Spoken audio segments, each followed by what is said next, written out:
Okay, I'm going to go over how we teach ring supports at StrongFriends and kind of why we do them. All right, if we want to do muscle ups, we want to do gymnastics work, or we just want to work on our shoulder strength, all right, and our posture a little bit. All right, so this will help all those things. So what we're looking for on the ring supports, all right, we have our rings, is your shoulders are going to be pulled back, so slightly retracted, right, and then also depressed, which means down. So from the side, right, I want to go here and then push down, right? So then my elbows, so the sides of my elbows will actually be facing behind me and my palms will be turned out like this. Around the rings, it's really hard to kind of get in this position. They might be like slightly out, but not all the way. But this is what we're looking for, right? So our butt will be engaged and we're learning to kind of hold this position. This should feel like work. Your upper back, all these back muscles in the middle are helping you hold this position.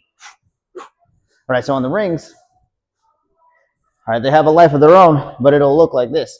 So ideally, you start at a place that you can kind of just jump into it, or maybe a little lower, you step into it.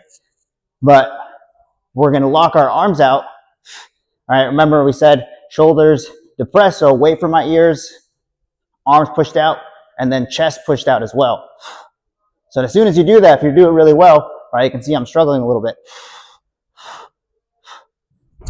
Okay, so we're going to train our muscles to lock out, train our back to assist in this position, which is very similar to what we talk about when we bench press, right? Keeping your chest puffed out, right? When we deadlift, right? All these same muscles that we have to use to keep the bar in place, right? We can train them in a support. When we go to do muscle ups or dips, right? We need to have that position already to end up on top of the rings. So remember what we want.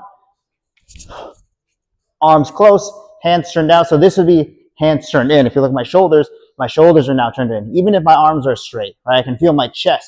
If I turn my hands out, right, it's a little shakier, but now I can feel my back a little bit more. It's hard to get into that position.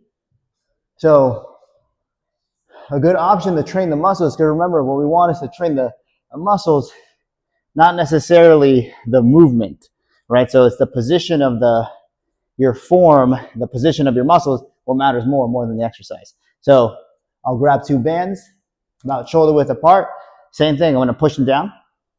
I'm going to roll my shoulders back, right? And then get my shoulders down away from my ears and then keep my butt squeezed. Now here you can play around with the hands, right? You need to, remember, roll your shoulders back and keep your palms open like this.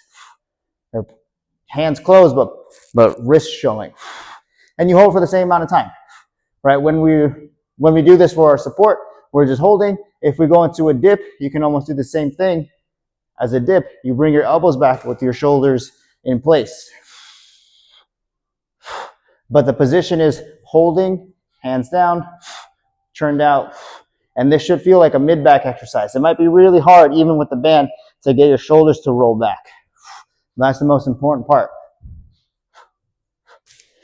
So coaches will provide options, right? You can also do this on a straight bar. So we do have bars if you want to go that route. All right, the form is the same.